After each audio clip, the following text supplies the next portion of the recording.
Når jeg var 13 år da, så begynte jeg å se til de de tynne, raske gutta, og så tenkte jeg, hvis jeg skal bli like god i fotball, så må jeg bli like tynn som de. Det var logikken for en 13-åring, og da fant jeg ut at beste måten å bli det på, det å begynne å trene, og det å slutte å spise. Jeg skjønner ikke hva du mener, fordi ekle, stygge, dumme meg kan jo ikke komme til Gud, for jeg ekkel, stygg, dum, jeg må endres for å komme til Gud. Men så står det at Gud sendte sin sønn, og så ble Jesus synd for oss. Og det jeg satt med og tenkte på, sånn, Jesus ble synd for meg, sånn at jeg kunne bli akseptabel for Gud. Så var det noe som klikket i hjertet mitt. Det her har vært en litt sånn her one on two på meg. Ja, men det er dritbra. Ja, men det er bra. Det er så bra. Velkommen, folkens, til podcast For et liv. Nytt studio. Hvordan føles det, Ludde? Jeg synes det ser helt insane bra ut, hvis jeg skal være helt ærlig. Vi har fått en fantastisk gjest, Lars Ove. Yes. Come on. Skal vi ha applaus? Applaus. Kjempebra. Det er insane mange folk her nå. Neida. Så vi er egentlig bare gira. Jeg er Ludde. Og få snakke med deg. Og liksom vårt spørsmål som jeg snakket med deg om meg og Ludde, er liksom hva er det? Selvoptimaliseringskultur. Stemmer. Og det er liksom, jeg synes den setningen bare er virkelig sånn DNA nesten, som folk virkelig prøver kanskje å, man liker det veldig godt, men så setter jeg spørsmålet, hvor godt er det egentlig? Og det er det som jeg liksom synes var interessant når jeg hadde en liten samtale med deg, at det her tror jeg kan virkelig være en hjelp da, til å liksom se, ok, hvordan kan vi kanskje gå litt frem og tilbake og se hva kan være sunt eller ikke være bra? For det er lettere, tror jeg, og liksom, det her, alt er bra, fordi det er bare selvrealiseringskulturen som er viktig, liksom. Så, vi vil jo også vite litt om deg også, sånn at du bare starter på selvrealisering, og vi har ikke peiling hvem du er. Så jeg vet ikke, kan du fortelle litt, liksom, litt generelt hvem du er, men også liksom, hva føler du kanskje kan connecte med det temaet vi har i dag, da? Angående liksom livet ditt også, kanskje, og så bare hopper vi fra det. For all del, først og fremst takk for at jeg fikk lov til å komme. Veldig gøy å gape over et sånt stort tema sammen med dere her. Vi bare gønner på. Så må det, altså. Ja, vi må det. Nei, men jeg heter jo Lars Ove Borstad. Jeg kommer fra en bitteliten plass i Vest-Telemark som heter Nissedal. Veldig mange som tror at det er Nittedal, men det er ikke Nittedal, det er Nissedal. Og du vet ikke hvorfor det er faktisk nisse. Det er jo interessant. Det har ingenting med nisser å gjøre, holdt jeg på å si. Ingenting med jul å gjøre. Men vi har 3 nisseluer i kommunevåpenet. Så de prøver liksom å melke den kua, liksom være litt nisseland på en måte, men det har det er ikke mye ressurser. Ja, nei, det er ikke mye ressurser på det, nei, det skal jeg love dem. Men historien bak det er faktisk ganske trist, så jeg trenger kanskje ikke gå inn på det. Men for de veldig interesserte, de kan google Nissedal, kommunevåpen, 3 nisseluer og betydningen bak de 3. Men uansett da, så er jeg nå blitt 31 år, er gift og har en fantastisk sønn på 9 måneder. Altså det er fantastisk, så jeg er heldig som får leve det livet. Må jo bare si at elsker å snakke om levd liv og kombinere troen på Jesus med fenomener som skjer i kulturen vi lever i, og prøve å forstå. Så det ønsket jeg har om å forstå hva som foregår i og rundt meg, det leder meg til å ta en mastergrad i teologi og ledelse. Rett og slett bare sånn, hvordan kan man kombinere det som skjer i Bibelen med det som skjer i kulturen vi lever i? Hvor gammel var du da? Når jeg startet på den, så var jeg 22. Det var 22, ja. Ja, så jeg jobbet med den fra jeg var 22 til jeg var 27. Wow. Men da føler jeg ofte når man liksom går på den reisen der, at man liksom kanskje blir litt sånn, da man sier en fariseer, liksom, at man liksom blir bare veldig belært Bibelen, og så kanskje dropper man litt sånn, kanskje hellige ånd eller sånne ting. Hvordan har det vært for deg gjennom den reisen, liksom? Spesielt 22, for det er ganske ung egentlig å starte da. Ja, det er ganske ungt å starte, men jeg valgte nok en teologisk utdanning som kanskje ikke var den teoretisk tyngste. Så i liksom utdanningen så var det mye tid til å på en måte studere teologi, men også jobbe i ulike kirker, organisasjoner. Så jeg jobbet faktisk på Bali, Indonesia, samtidig som jeg studerte teologi hjemme i Norge. Er det sant? Fra 22 til 27? Fra 22 til 25. Så det var utrolig interessant, men da fikk jeg fikk på en måte liksom, jeg gikk kanskje ikke i den liksom skolefella hvor alt handla om teori, sitte på skolebenken, bare få ting inn i hodet, liksom. Fordi jeg møtte elever hver dag da, som kom liksom med livet og spørsmål da, og fikk liksom måtte leve ut det jeg studerte på Bali, med liksom med de norske elevene da, som kom for å ta en liten bibelskole som var der. Så det som er greia, du var på en Yes. bibelskole, Yes. og du gjorde utdanningen Jobba utdanninga på igjennom. en bibelskole, korttidsbibelskole, 8 ukers kurs. Så altså, jeg vil jo si at det var en ideell livsstil, med 3 måneder i Norge, studere litt, 3 måneder på Bali, jobbe litt, tilbake, 3 måneder i Norge, studere litt. Så jeg var liksom på Bali de liksom kjipe månedene i Norge da, typ. Riktig. Det er da flest vil sikkert gå ut Oktober, av Norge. november, Ja. Bali. Januar, februar, Bali, på en måte. Så da fikk jeg liksom, da lærte jeg liksom litt den der, jeg måtte hele tiden bryte med hva jeg leste, hva jeg lærte, kirkehistorien, tradisjonen, Bibelen, bibeltekstene, forkynnelsen. Den måtte jeg hele tiden bryte med i liksom møte ungdommen. Hva er det som foregår? Hva skjer når vi forkynner evangeliet? Skjer det noe i det hele tatt? Hva skjer når vi snakker om liv? Altså, blir det noe frihet? Ikke sant? Altså, så man fikk hele tiden den der følingen på virkeligheten da, på en måte. Men hvis jeg kan spørre deg, hvilke type folk var det som kom og tok den bibelskolen? Fikk du noe inntrykk av det? Det var jo de som var søkende, men som på en måte kanskje ikke ville gått på en tradisjonell norsk bibelskole et helt år, for det var jo bare 8 ukers kurs. Så de var litt sånn, ok, greit, jeg kan gi Gud en sjanse. 8 uker på Bali. Ja, det er liksom det Ikke jeg sant? tenkte. Når liksom Jeg kan si ja til Bali, det går fint. surfing er en del av liksom trekkplastret da. Ja. Men så opplevde vi det når vi fikk ungene i at veldig mange av de fikk livet sitt forandret og transformert, og et møte med Gud. For du var en slags lærer, eller som miljøarbeider? Stemmer. Jeg var offisielt så var det nok en lærer, ja. Stemmer, ja. Så det var veldig fint. Men da, jeg tror det hjalp meg litt å holde meg unna den fariserfella, da, som man kan kalle det, ved å bare liksom ta til seg kunnskap og kanskje miste litt virkelighetsfølelsen, da. Men også da, etter da du gjorde denne masteren, hva var det som ble reisen for deg videre da? Nei, etter jeg tok en master, så opplevde jeg veldig tydelig at Gud sa at nå kan du reise rundt i Norge og forkynne evangeliet. Det var liksom det jeg og en kompis opplevde da. Så vi bare sånn, ok, greit, vi kjøper en bobil og skal reise rundt i Norge, ikke sant? Og vi bare tok det og tenkte at nå skal vi ta det helt ut. Men hvordan opplevde du at Gud sa det? Nei, det var egentlig bare i liksom det liksom hybelkollektivet da, som jeg og gutta bodde i Oslo. Vi ble velsignet med et hus, vi leide et hus. Og i det huset så var det en gammel vinkjeller som vi gjorde om til et bønnerom. Ikke store rommet, altså 1 ganger 2 meter liksom. Men et lite rom i kjelleren som var liksom mørkegrønt på veggene. Sånn ruglete, gammel tapet eller noe sånt. Ikke noe koselig, men vi bare la inn noen tepper, fikk inn noe lys, og så begynte vi rett og slett å bruke det som bønnerom, og da skrev vi på veggene hva vi opplevde, og hva som var liksom, hva vi sleit med, og hva vi trengte, og alt liksom bare, få det på veggen i bønnerommet.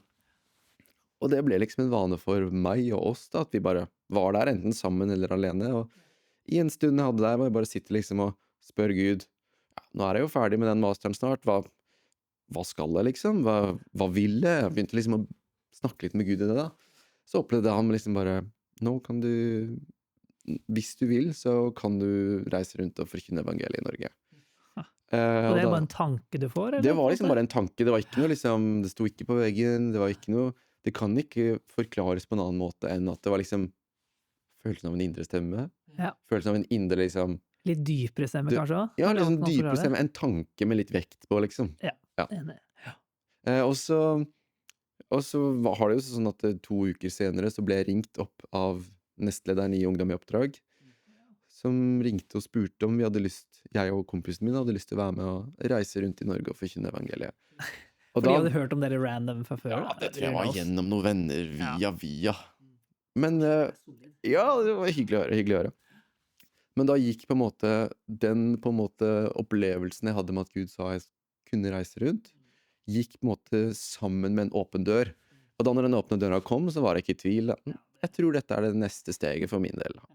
Så, men hvordan føler du den der selvrealiseringskulturen da, i Norge, liksom? Er det noe som du setter pris på, eller hva tenker du når du ser den kulturen eller tanken om det? Jeg har jo utrolig mange tanker om det.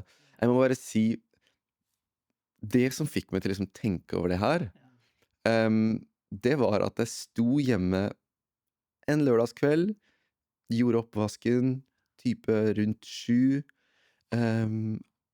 og hadde på Dagsrevyen faktisk i bakgrunnen. Nå skal det ikke si sånn at jeg vanligvis kanskje hører på Dagsrevyen, men jeg tror jeg var trøtt og bare et eller annet. Jeg tenkte bare å høre på et eller annet. Jeg satt på Dagsrevyen i bakgrunnen.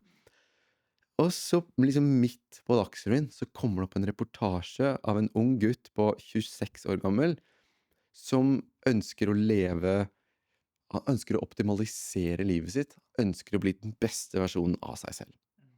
Og bare sånn som jeg skrudd sammen, så blir det helt automatisk sånn, hva foregår her? Hva det han sier? Hvilke ord bruker han?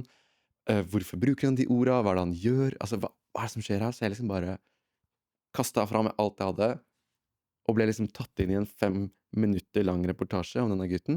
Ja, for hva gjorde at du liksom ble så hooka på det, liksom? Nei, for jeg synes det så interessant å høre. Jeg synes det så interessant å se hva unge mennesker tror. Jeg synes det så interessant å se hvordan unge mennesker velger å leve livet sitt, fordi måten vi velger å leve livet vårt på viser jo i bunn og grunn hva vi egentlig tror på. Vi lever jo, vi tar jo våre valg av en grunn, vi bruker pengene våre av en grunn, vi bruker tida vår på hva vi liker av en grunn, altså alt dette her. Vil vi se hva vi virkelig tror på, så må vi bare se på hva vi bruker tida og pengene våre på. Så vil vi faktisk se, oi, det dette faktisk jeg tror på kanskje, sånn i bunn og grunn. Da. Så jeg ble liksom bare litt sånn, ok, hva det han sier, hva det han gjør? Og så ble jeg veldig fanget av liksom de der, han vil bli den beste versjonen av seg selv. Liksom, Han gjentar det sikkert han hele gjentar tida. det hele tiden. Beste versjonen av seg selv, og det synes jeg veldig interessant å høre. Alle vil jo det. Alle vil jo det. Men hva betyr det egentlig? Men hva betyr det egentlig? Ja. Og i hvert fall når han kombinerer det med en selvoptimaliseringskultur. Det var en forsker som brukte det ordet.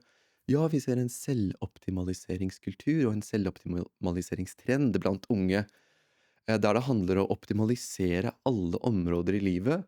Alt fra relasjoner, jobb, penger, trening, diett, hvile. Alt satt inn i et strukturert system for å optimalisere alle deler av livet. Og jeg var sånn, wow. For det høres jo dritbra ut, liksom. Ja, jeg skal være Men litt ærlig, det høres ut som 2 ting. For min del så høres det, for det første, så høres det jo, wow. Hvis jeg hadde hatt muligheten, så ville jeg sikkert gjort det jeg også, på en måte. Hvis jeg kunne liksom optimalisere alle deler av livet. Det høres liksom så fritt ut, det høres ut som at du kan leve drømmen, liksom. Optimalisere deg selv. Det den første tingen jeg tenker. Andre tingen oi, så slitsomt det høres ut. Jeg blir trøtt bare av å tenke på det. Fordi hvis jeg skal optimalisere alle deler av mitt liv, så det jo 0 tid til å kaste bort tid. Det jo null penger å kaste bort, det 0 tid å kaste bort. Jeg må være veldig opptatt av hva jeg spiser, må være veldig opptatt av hvordan jeg lever livet mitt. Ja, det insane kontrollerende, da. Høres det ut som mål, sikkert, da. Eller det sikkert en side man kanskje ikke ser av når man hører det, men så det jo egentlig bare insane kontrollerende. Og hvis noe forandrer seg, da, hva gjør du da når du har denne insane planen som optimalisert? Wow. Optimalisert. Wow. Jeg har tenkt på, for jeg absolutt nok så veldig sånn prone til å kunne falle under det konseptet her, da. Og vi alle jo på en måte til en viss grad. Men jeg har bare tenkt på det i de siste dagene, fordi at helt nylig så begynte jeg og kona, vi kjøpte en bil, eller vi leaser en bil, da. Og så, ikke sant, så når du skulle se på bil, så det sånn, ok, du vil ha den beste dealen, beste prisen, beste kilometerstanden, forsikring, garanti, altså det sånn 1000 ting, da. Og så endte vi liksom, vi landet på en bil, helt fin, funker fint, og en grei pris og whatever. Men så det sånn, og så snakker man med andre, og så sier folk, ja, men hvorfor kjøpte du ikke denne i stedet for, eller hvorfor Hvorfor valgte du den egentlig? Ja. Og så blir jeg sånn, shit. Ja. Det er jo ikke den beste bilen jeg kunne kjøpt, liksom, sant? Ja. Men jeg Skulle merker bli mer i men det er tiden. sånn, så bare faktisk jeg tror det var i går eller overgår, så parkerte jeg bilen i parkeringskjelleren da. Og så hadde jeg liksom vært sånn, ja, jeg liker den bilen her, men det er sikkert en bedre deal da. Jeg kunne sikkert fått Ja. en bedre avtale, jeg kunne sikkert fått, og så bare merket jeg at det gnagde på meg da. Ja. Og jeg ble så sliten av det, fordi spørsmålet mitt ble, ok, men hvordan vet jeg at dette er optimalt? En ting er at vi snakker om å bli den beste versjonen av seg selv, men vi har egentlig ikke en definisjon på det. Den beste versjonen av seg selv, kommer man til et punkt hvor man når det? Ja. Sant? Og så bare med liksom, kjøp av bil, hvordan vet du at du fikk den beste dealen? Ja. Og det kan bare bli jeg kan bli så sliten av det. Og det er jo nå egentlig du tapper inn i selve de grunnleggende av hvorfor jeg også tenker at dette her høres slitsomt ut. Fordi det finnes ikke noen definisjon på hva som er den beste versjonen. Det finnes ikke noen definisjon på hva som er optimalt. Ting kan egentlig alltid optimaliseres. Jeg får ikke noe goal, liksom? Mener du? Det er jo Nei. bunnløst, sant? Bunnløst, det ja. er jo bunnløst og Eller- toppløst, holdt jeg på å si. Det er jo og toppløst som alt man snakker imellom. om. Hvis man kan bruke toppløst i den settingen der. Så er det nettopp det som jeg ser som problemet med det. Fordi jeg liker å i hvert fall kombinere tanken med religion, siden jeg har studert kristendom, med populærkulturen. Og hvis man bruker liksom religionsbegreper på hva jeg opplever skjer i det fenomenet, så er det jo på en måte at de ønsker å bli den beste versjonen av seg selv, de ønsker å være økonomisk uavhengige, de ønsker å nå noe som gir dem frihet. Så de ønsker å gjøre det som trengs for å få frihet. Det er pakket inn i konseptet bli den beste versjonen av seg selv. Bli optimal. Og da er jo på en måte, da høres det ut, da, for å bruke kristenbegrepet, så høres det ut som en frelse. Når du når den beste versjonen av deg selv, så blir du fri, du har pengene du trenger, du får sikkert damene du vil, og så videre da. Det kan du liksom pakke inn i liksom frelsen. Men så har du det i det gamle testamentet, så har du loven. Hva må gjøres for å oppnå frelsen? Og da kan du begynne å kategorisere, spise, sove, trene, spare, og så videre, og så videre, og så videre. Loven i Bibelen, mener du nå? Yes, eller? loven i Bibelen stemmer. Ja. Fordi loven er jo det man bruker for å nå frelsen. Hva kan jeg gjøre for å bli fri? Så det er jo de grunnleggende liksom, det er det grunnleggende jeg hører i på en måte selve fenomenet, så hører jeg det at her er et genuint ønske om folk som ønsker å nå frihet. Frihet i tankene, frihet i sjelen, frihet i hjertet, frihet. Det er det de ønsker. Og så ser de det at, eller det eneste de ser kanskje er jo at det er å oppnås gjennom disiplin, hardt arbeid, nå de målene man setter seg. Når man når det, så er man fri. Men så kommer det til, hva er den beste versjonen av seg selv? Hva er optimalt? Det kan du egentlig aldri nå. Nei, og så tenker jeg bare sånn, altså, frihet fra hva? Altså, si økonomisk frihet da, ikke sant? At folk digger den der digital nomad-karrieren, sant? At det er så mange på Instagram og YouTube som viser deg 5 steg til hvordan å starte en bedrift, eller og jeg har vært oppslukt i de genene der, spesielt før liksom jeg tok min bibelskole da. Og jeg kjøpte courses, og jeg brukte så innmari mye tid på å se på sånne greier. Fordi jeg tenkte ja, men jeg vil også ha den friheten, ikke sant? Men så og så tenker jeg, ok, økonomisk frihet ønsker man jo, og folk ønsker det fordi de ønsker å ikke bekymre seg, sant? Altså det er stress, Ja, for bekymringen er at ok, jeg har ikke penger. for eksempel. Hvis jeg får Eller ikke penger at fra- jeg har ikke penger til, som regel i Norge, nesten alle har råd til å leve. Altså, Nav har ryggen din liksom, i Norge. Og du har råd til å spise et ganske greit kosthold i Norge.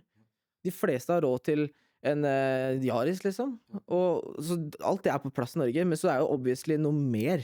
Det er en høyere grad av disse tingene vi ønsker. Og det er liksom den der, ja, friheten, og så sammenligner det opp mot hva vi tror på, da. Så slår det meg liksom igjen at friheten vår er jo ikke på en måte en sånn betinget frihet. Det er ikke sånn at Altså, vi tror på en måte på sånn ubetinget frihet. Jeg trenger ikke å ha masse penger for å kjenne på friheten. Fordi jeg vet at det livet her er midlertidig, sant? Og jeg bare merker at når jeg klarer å tappe inn på når mer og mer av den liksom visdommen kommer inn i hjertet mitt, og jeg klarer å kjenne på den freden og hvilen, da, så det er frihet.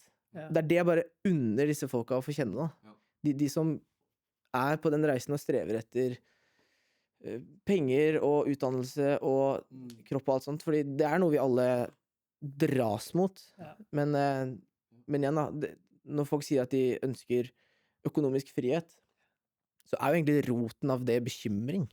Ok, hvis de ikke når økonomisk frihet, er du bare støkk bekymret da, sant? Det er sant. Og du nevner det fint der, egentlig. Vi dras mot det. Det er jo en del av en kultur vi er i. Men jeg skal være helt ærlig og si liksom at hvis nå er jeg gift, har barn, det er fantastisk, men jeg skal si sånn helt ærlig, hvis jeg hadde vært 19 år nå, 20 år nå, vært single, ikke hatt noen andre å forholde meg til på den måten, så tror jeg ville vært med på den bølgen. Jeg ville antageligvis liksom, fordi det er liksom noe i meg som liksom, selvfølgelig vil jeg bli den beste versjonen av meg selv. Det er en challenge, ikke sant? Det er jo liksom, mye av det er jo liksom en sånn positiv drive. En generasjon som ikke har disiplin i det hele tatt, og bare, altså, det er jo ikke noe positivt i det heller, på en måte, så der ligger noe grunnleggende positivt i det å ønske å ta vare på kroppen sin, ønske å spise sunt, så i utgangspunktet så er det noe positivt ved det. Så altså, hvis jeg hadde vært 19, jeg hadde jo sikkert liksom bare slengt meg på den bølgen. Og mye av min historie er jo egentlig mye av mine vanskeligheter, mye av mine, hvis man kan si vanskeligheter i livet da, vil jeg faktisk sette sammen med en selvrealiseringskultur og en selvoptimaliseringskultur og bli den beste versjonen av seg selv. Jeg opplevde, når jeg var 13 år, så opplevde jeg altså for å si det sånn, når man er 13 år, en liten gutt, skal inn i puberteten liksom, skal liksom vokse og bli en ordentlig mann da. Mørk stemme. Så mørk stemme, det har jeg heldigvis fått i dag, men jeg hadde ikke da, for å si det sånn. Men jeg var litt sent inn i puberteten. Noen av disse andre gutta som kom inn litt før meg, de var tynne, de var raske, de var gode i sport, og for en 13-åring så var det veldig mye, det var viktig da. Jeg vil ikke si at jeg var tjukk, men jeg var litt god før jeg skulle vokse og bli en ordentlig mann da. Ja, litt sånn som man skal være. Og så, ikke sant? Og så, når jeg var 13 år da, så begynte jeg å se til de de tynne, raske gutta, og så tenkte jeg, hvis jeg skal bli like god i fotball, så må jeg bli like tynn som de. Det var logikken for en 13-åring, og da fant jeg ut at beste måten å bli det på, det er å begynne å trene, og det er å slutte å spise. Så sakte, men sikkert, det var ikke sånn at det skjedde over natta, liksom, det var sånn, nå skal jeg begynne å trene og slutte å spise. Men det var at i det så ble det en tanke i meg som begynte sånn, ok, for å bli tynnere, så må jeg gjøre noen ting her. Og det begynte liksom i det små, med å liksom være litt mer aktiv, spise litt mindre. Og så begynte ballen å rulle, sakte, men sikkert, så begynte man å gjemme vekk måltider, begynte å lyve om at jeg var ikke sulten, spiste på skolen, mens når du var på skolen så sa du, spiste hjemme, trenger ikke å spise nå, og så videre, så begynte man å leve et litt sånn dobbeltliv da. Og tanken var alltid, ok, jeg må komme til dette målet. Tanken var, jeg har lyst til å bli god i fotball som de gutta der, ergo jeg må se ut som de, for å nå det målet. Og det var liksom friheten for min del da. Men hvorfor følte du at du måtte lyve? Nei, fordi det kom på en måte til et punkt hvor de som sto med nær da, foreldre, søsken, begynte å stille litt spørsmål, liksom var sånn, nå har du ikke spist, for eksempel, eller jeg har ikke sett at du har spist, eller du begynner også ganske fort å se at man blir tynnere, øya får et litt sånn gråskjær, kroppen, alt sammen blir liksom litt sånn, så ganske fort så begynte egentlig liksom de som står med nært da, å liksom stille spørsmål litt, og liksom, hva er det som egentlig foregår? Og da er jo da løgnene begynner. Og du prøver å late som ingenting. Det er jo, ja. Det blir jo perfekt. Ingenting, altså dette var helt normalt, liksom. Så man kan på en måte si at jeg begynte på en måte på en reise om å bli den beste versjonen av meg selv, og det førte meg inn i en spiseforstyrrelse. Det førte meg inn i flere år med psykiske vanskeligheter, Hva legger du i det, knytta til liksom? Nei, altså spiseforstyrrelser er noe som er helt forferdelig mentalt. Fordi du hater jo kroppen din. Fordi du hater jo kroppen din fordi den er for stor, den er for tjukk. Alt du gjør som ikke gjør kroppen din tynnere, hater du og straffer du kroppen din for. Så drikker du et glass vann, spiser du et eple, så må du kanskje løpe litt ekstra, eller du må veie deg på nytt for å ha kontroll på vekta, ikke sant? Det var det du gjorde. Det Ja, var ja, sånn, ja, du kommer til det punktet. Du kommer til det punktet. Til hvor slutt langt så tar det nesten? Et år, eller kom det ganske kjapt inn, og du bare For min del så gikk det kanskje 4-5 måneder fra liksom det begynte til det var skikkelig, skikkelig alvorlig, da. Og det Du begynner rett og slett på et intenst selvhat. Fordi alt som ikke optimaliserer kroppen din, blir fienden din. Du skal få det bort.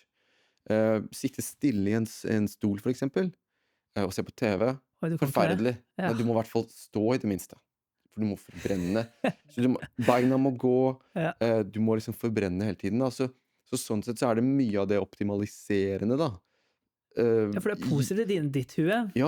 men du skjønner ikke at det er på en måte for Jeg mye. bruker det for å nå målet, men jeg skjønner ikke det at det blir så skadelig til slutt, og det kommer på en måte så intenst inn i hodet på meg, at man begynner å straffe seg selv hvis man gjør noe som ikke er optimalt. Og det er klart at det går jo ikke. Kroppen må ha mat, kroppen må ha næring. Så til slutt så ble jeg så syk at jeg ble lagt inn på sykehus, og ble rett og slett tvunget til å spise, da. Du ville, altså du gikk inn, altså hvordan var det? Nei, episoden, altså, liksom? det Du var bare- en mors tøffe kjærlighet. Dette går ikke lenger. Du går til Du sykehus, trenger liksom. hjelp. Vi kan ikke hjelpe akkurat nå. Du må på sykehus.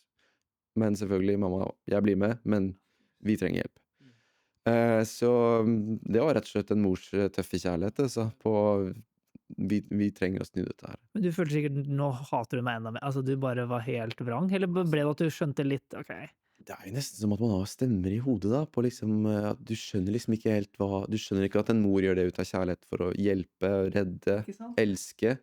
Mens for min del så var jo liksom hun var imot meg, og dette er liksom ikke mitt dette er ikke jeg skal Det er ikke ikke spise, jeg skal optimalisert. ikke tape, jeg skal ikke liksom Ja, for å bruke optimalisert på den måten, da. Så for min del så kom det til det punktet, og ble da tvangsinnlagt. Møtte noen folk der som jeg så var såpass syke at de satt i rullestol, for eksempel. Altså kroppen Ledda klarte ikke å holde opp kroppen lenger. Og for meg så ble det en wake-up call til å se at hvis jeg fortsetter på den veien her, så er det neste steg. Rullestol. Neste steg er kanskje at organene begynner å slutte. Altså, vi snakka liksom mulig død, da, faktisk. Så det gikk nok opp for meg litt alvor i det jeg holdt på med. Fordi du så det, eller fordi du hadde snakket med en, Nei, det var bare fordi jeg så det. Jeg møtte det, jeg så de andre mennesker. Og da ble det liksom bare sånn, ok, det noe i meg snudde som var sånn, ok, jeg skal komme ut av det her, fordi det er ikke målet mitt, liksom. Og jeg skal i hvert fall spise den maten jeg må for å lure legen, eller lure mamma til å komme vekk fra sykehuset. og ja, så det var fortsatt et game Ja, på en måte. det var fortsatt liksom game. Det var Hvor fortsatt, gammel er du nå? Nei, jeg var fortsatt 13-14. Så de neste 3-4 åra for min del var liksom Jeg spiste ikke noe som ikke sto på planen å spise. Det var banan på skiva hver dag, for det var liksom minst kalorier. Så selv om på en måte man fikk i seg næring, og på en måte kroppen utvikla seg, og man levde på en måte, da, så var jeg fortsatt ikke frisk psykisk, da. Det var fortsatt liksom Ja, men iallfall, da, så spiste jeg det jeg måtte. Kroppen responderte jo på det, og på en måte kom seg ut av det. Og da når jeg på en måte Det gikk noen år, fortsatt liksom sleit med det, men spiste det jeg måtte. Det var liksom greia. Så kom jeg på en måte til liksom begynner å nærme meg mitt voksne liv, type 16 til 18-19. Flytta ut. Kom på internatskole, kunne liksom gjøre litt som jeg ville, da. Selv om jeg ikke gikk tilbake til å liksom bli så liten som mulig, så begynte jeg å gå i litt andre grøfta, at nå vil jeg bli så sterk som mulig, eller så stor som mulig, eller så veltrent og definert som mulig. Så ting hadde egentlig ikke endret seg så mye i hodet mitt, da. Jeg var fortsatt kanskje ikke helt frisk på måten jeg så på min egen kropp, men gikk bare i andre grøfta. Så begynte å spise for å bli stor. Det betyr at da spiste man mer dietter, man spiste får i seg nok antall av protein og så videre og så videre. Så da gikk jeg heller i andre grøfta. Bli så stor som mulig. Og det var jo ikke noe så mye bedre det, fordi da måtte jeg begynne på gymkjøre, liksom, og da måtte jeg begynne på supplementskjøre, holdt jeg på å si. Da måtte jeg begynne på alt dette her da, for å optimalisere kroppen andre veien. Ja. Og det viste seg at det var jo ikke noe mer frihet til det å være stor, eller veltrent, eller definert, eller ha en kropp som folk likte på en måte, sa positive komplimenter om. Oi, du ser jo sånn ut, bli populær på en måte. Så det hjalp jo ikke i det hele tatt. Så jeg synes det er veldig interessant å se at det å kanskje gå inn på de greiene her, bli den beste versjonen av seg selv, endte på en måte for min del veldig opp i angst, psykiske lidelser, uro, det motsatte av kanskje hva det lover da, altså fred og frihet. Men det gir angst og usikkerhet, fordi hva skjer hvis du spiser den sjokoladen? Kommer det til å synes på magen? Kommer det til å synes... Altså, du begynner å tenke sånn hele tiden. Hva skjer hvis du dropper gymmen 2 dager på rad? Mister du sixpacken?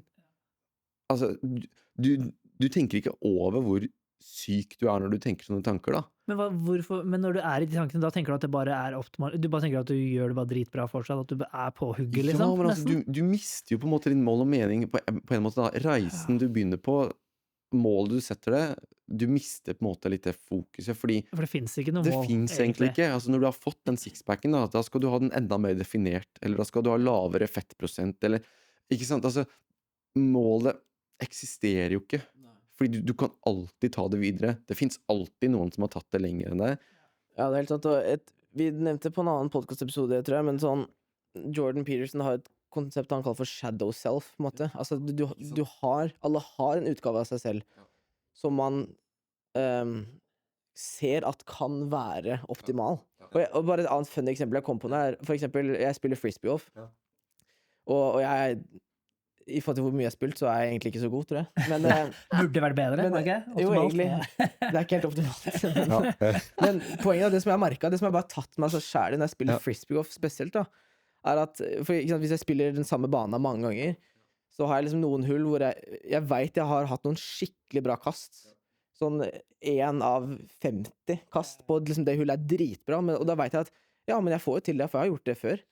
Og så er det de 49 gangene så måler jeg de dårlige 49 kastene opp mot den ene som jeg vet jeg klarer. Jeg har det i meg et eller annet sted. Og gutta så det, så de vet at jeg liksom, Ludvig han kan kaste sånn. Og så føler jeg at alt annet blir dårlig. Fordi jeg har sett et snev av muligheten for at jeg kan kaste bra. Og det er også bare hvis man ikke blir oppmerksom på det, så kan det bare ta fra gleden av å Jeg stjeler gleden med en gang. Ikke sant? Ja, absolutt. Og det, liksom men det prinsippet om at du har sett et snev av hvordan noe kan være. Men hva gjør at du liksom kanskje klarer å ha en sunn greie på det, tror du? Ja, det er et godt spørsmål. Jeg tror første tingen er litt sånn å kanskje klare å sette en finger på at ok, her er det et eller annet. Når jeg spiller det er noe å snakke ut. Okay, men hvorfor blir jeg så sur når jeg kaster liksom et OK kast? Jo, ok, men det er fordi at jeg vet at jeg har kastet bedre før. Sant? Det er sikkert ikke veldig mange lytterne våre som spiller freestyle, for jeg vet ikke, men Hunas Norge er ikke litt svært, da? Jo da, up and coming. Men prinsippet står egentlig universelt, da. At jeg tror, som du spør, hvordan kan man deale med det? Hvis du blir oppmerksom på det, og klarer å catche deg selv litt i de gangene hvor tankene faller dit, da. At hvis du reagerer, du ser deg i speilet, du er ikke fornøyd. Klikke, liksom.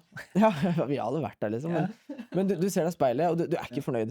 Ok, men hvorfor? Hva er roten til det, på en måte, da? Problemet, synes jeg da, med optimaliseringskulturen, er at disiplin blir liksom nesten forvridd mot at det blir det syke.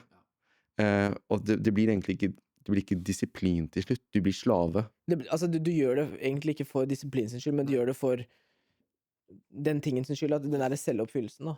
Hvor kan man se litt forskjell der, da? Når du snakker om disiplin, og så slave. Hva føler du kan liksom gjøre at nå er du litt sånn slave i stedet for disiplin?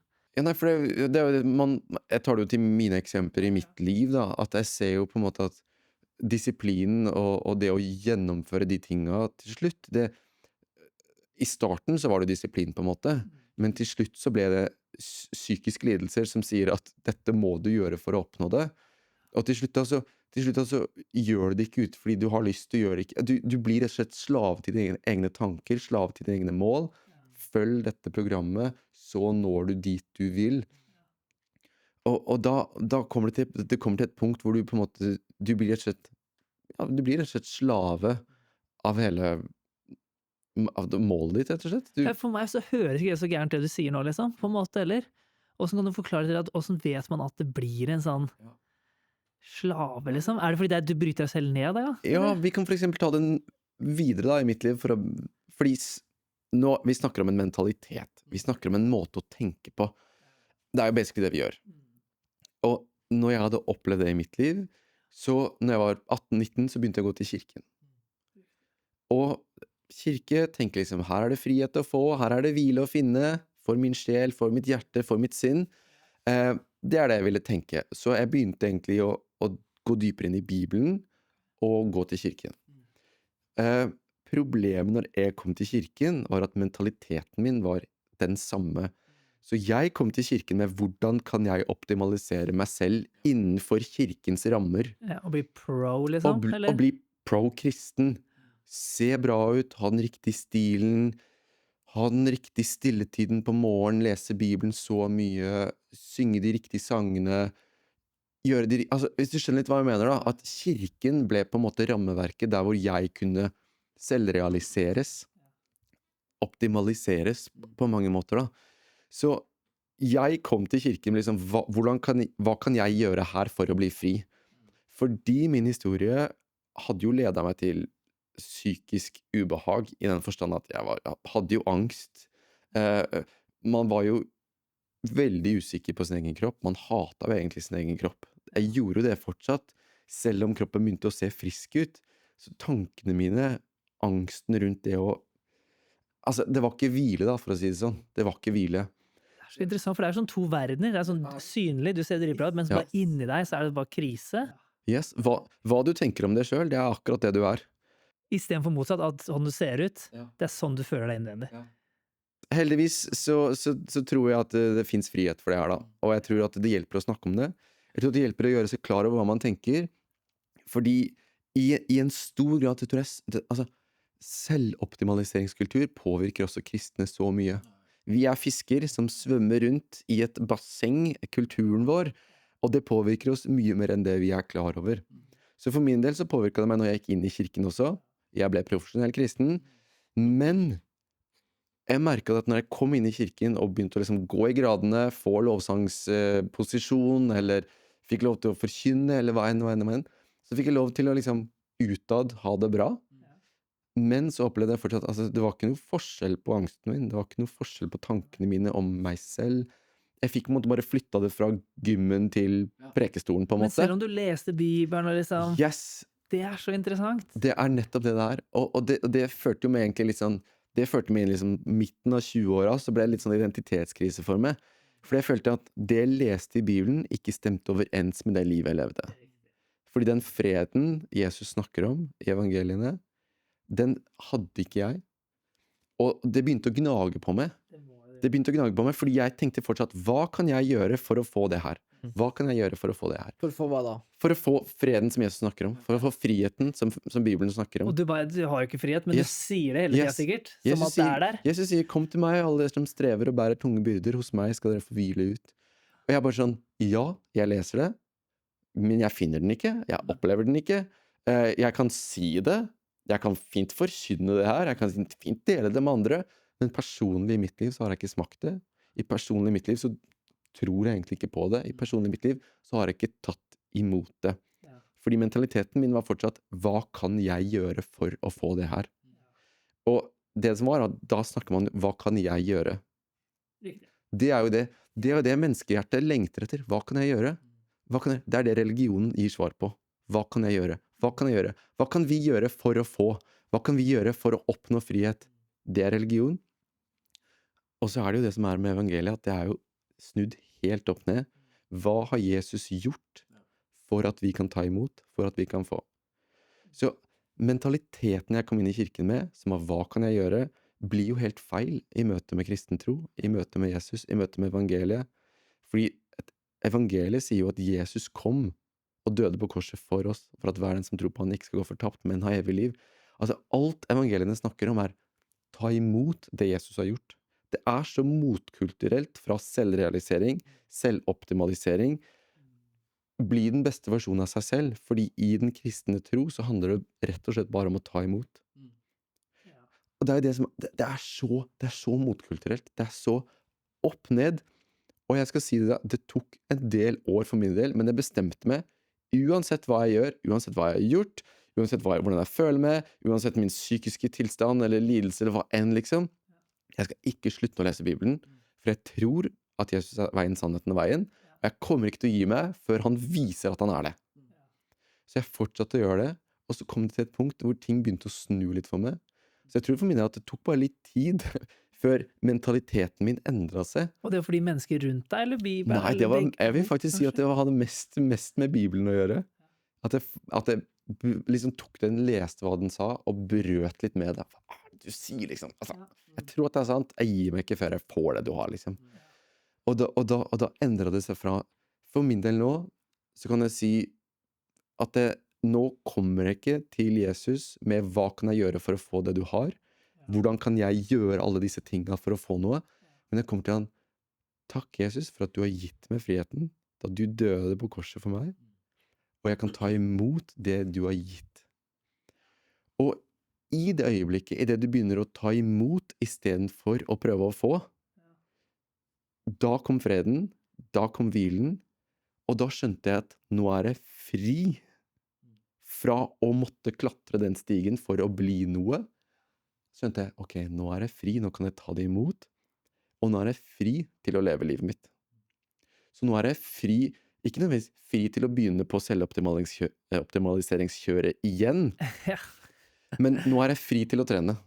Nå jeg fri til å ha økonomi, nå jeg fri til å se på bil, nå jeg fri til å ha familie, nå jeg fri til å disponere tida mi, fordi jeg vet at det ikke i det frelsen ligger, det ikke i det friheten ligger, det ikke i det min psykiske fred ligger, den ligger i at jeg tar imot det Jesus har gjort. For hvordan ser det ut, hvis vi skal prøve å forklare litt, at da du ikke var god på en måte, da tenkte du sånn, men nå når du har friheten, men gjør det samme, hvordan ser det ut på en sunn måte i hudet, liksom? Eller i liksom, si på en måte frihet, men det... Ja, og jeg skal nok være ærlig med deg og si at på mange måter så må jeg nok kjempe litt med dette mentalt da. Altså, tankekjør noe som jeg tror alle sitter i en del ganger. At jeg må fortsatt liksom, hver gang jeg har lyst til å ha gått i gymmen 3 ganger i løpet av en uke, og kommer inn på en god stream da, på en måte, så må jeg passe meg på at jeg liksom ikke, ok, husk, det ikke dette som identiteten min. Det ikke dette jeg får freden av, dette gjør jeg fordi jeg synes det gøy, jeg vet det sunt, det et bra utløp for meg, jeg har jo sunt av å være litt alene av og til, og komme litt vekk fra kone og barn, dette godt for meg liksom. Men så merker jeg at, ok, men da har man en sunn tilnærming til det, så man klar over de tankene man har. Man tar på en måte, man klar over tankene, og så tar man tankene til fange. Ja, husk det, det ikke dette som gir frihet, det ikke dette som gir fred. Og så bare kaster jeg den bort. Og så kan det være sånn, men hvor herlig det ikke faktisk å være aktiv? Hvor takknemlig jeg ikke over å ha en kropp som fungerer? Hvor takknemlig jeg ikke over at jeg fri til å gjøre det her? Og da tar ikke treningen overhånd, men treningen blir en positiv, morsom, sunn greie som jeg takknemlig for hver gang jeg kan, men som ikke graver meg ned i en dyp grav hver gang jeg ikke får til. Fordi når man får barn, så timeplanen litt annerledes, man har ikke så mye tid, og virkelig å optimalisere seg selv blir ikke enklere med åra. Det krever større og større offer, men da kan man jo, med den friheten Jesus gir, så man ikke bundet til disse tingene lenger. For det var ikke det som ga meg frihet i utgangspunktet. Men det, ikke sant, det jo en one-liner det du sier med at det gikk ikke fra å handle om hva du kunne gjøre for å få av Gud, men det gikk mer fra å se hva han har gjort, slik at du kan ta imot. Ta imot, ja. Og jeg tror jo, som som menneske så tenker man jo veldig fort sånn der tutorial, liksom sånn, ok, nå sa Lars Ove det, Ja. ok, da gjør jeg det, sant? Veldig fort så går vi dit. Jeg også, når jeg sitter og hører deg snakke, så er det veldig sånn, ja, ok, men for eksempel, ting vi snakker om nå, det er ting som jeg sitter nå og tenker, oi, ja, her tenker jeg den tanken. Og det er funny, det er sjukt hvor liksom mange tanker vi har. Jeg tror det er sånn, vi har 60 eller 90 000 tanker i løpet av en dag. 60 hver gang. Og det er, jeg tror det er sånn, hvor mange prosent negative? Det er sånn, det er helt 70% negative tanker eller noe. Sikkert hvert fall. Ja, om ikke Ja. mer. Og det er helt voldsomt. Da. Du nevnte det verset sant, med å ta alle tanker til fange, og det står ikke bare negative, det står alle. Sant? Og jeg tror etter hvert som man lærer seg å ta tak i positive tanker og negative tanker, det er kanskje veldig fort gjort å ta tak i negative tanker, og sjekke, ok, men hvorfor er du her, og så kaster dem ut, det er kjempeviktig, men ok, men ta tak i positive tanker da. Ok, men hvorfor liksom, hvorfor kjenner jeg en fred, hvorfor er det annerledes for deg å løpe nå, enn det var når du var 13? Ja, for det var morsomt, for når du sier det, så det var bare faktisk i går, liksom. At jeg bare så den der med at jeg hadde hatt akkurat middag med 2 unger, og de skrek og hylte, jeg måtte ta ungen på gangen, fordi hun bare absolutt ville ikke det, men ville ditt og datt, og så kom hun tilbake, men så faktisk interessant når jeg var i liksom situasjonen, liksom satt med henne, så andre ungen skrek i påkjøkkenet med Natalie, men så bare jeg så liksom faktisk gleden i det. Det var sånn rart. Og så når jeg var helt ferdig med hele situasjonen, det var en sånn helt sånn crazy situasjon på en måte, og så, ok, nå går dere i stua, og så blir dere der, ikke sant? Og så sitter jeg der, og så sa jeg, shit, for et godt liv jeg har det. For egentlig så er det så, altså den der, barnet bare prøver å, de har så mye følelser og tanker, men jeg bare er der for å prøve å hjelpe, og så, det er sånn interessant når du sier det, da tar jeg bare den der, whatever hva som skjer, men så ser jeg sånn, det er noe det gode at jeg kan opplære å være med barna mine, og bare prøve å hjelpe dem, fordi de sliter, fordi hun er 3 år, hun forstår jo ikke hvordan hun føler og tenker, og så bare sitter jeg der, bare shit, jeg bare prøver da for å hjelpe henne, og så sitter jeg bare, men jeg er fortsatt et hus, de løper ut og har det greit. Det blir sånn der utenom en selvopplevelse nesten, altså du klarer å se deg selv utenifra. Jeg tror første gang jeg satt der, plutselig bare sa det høyt, og Nærlig bare, hæ? Jeg hadde aldri etterpå du skulle si det nå, for nå skulle jeg egentlig kanskje vært irritert eller whatever da. Så satt jeg bare, shit, det er en godt liv jeg har med å kunne ha de mulighetene jeg har da. Og så, ikke sant, du nevner jo også det med å wrestle med Bibelen. Det også er jo noe vi alle gjør, vi leser det, og så ser vi ikke at det stemmer i mitt følelsesliv, tankeliv, praktiske liv. Men jeg tror også det, hvis man blir redd for å gå dit, hvis man blir redd for å, ikke nødvendigvis liksom sånn, altså det er ikke noe galt med å stille spørsmål, men mer sånn, ok, ta det inn over seg for å liksom, ok, jeg vil se det her, for jeg velger å tro, jeg er overbevist om at det her det er et sted, det er en grønn eng som Gud ønsker å lede meg til. Det er et dekket bord. Ikke sant? Det er noe her, ikke sant? Altså, Og jeg gir meg ikke før jeg finner det. Nei. Jeg gir meg ikke liksom, kom an, Gud, vis meg. Er det ikke noe der, liksom? Jo, jeg tror det er Han ikke veldig der. viser Altså, det er et bord som han har dekket for oss, som vi blir invitert til. Og det er ikke vi som på en måte dekker det bordet selv, sant? Ja, for det er den, ja, det er jo tilbake, Ja. og jeg må jo da jobbe for å komme til dekkebordet, og Ikke jeg må sant? liksom, Ikke sant? Og Det er 10 ting. da kan du fort sånn kristen mentalitet ja, men da skal jeg gjøre alt dette for å komme dit. Og så ender man egentlig kanskje opp med å jobbe for Gud, ikke sant? Jobbe for å komme til han, så sier han hele tiden, ja, men jeg har jo kommet til deg.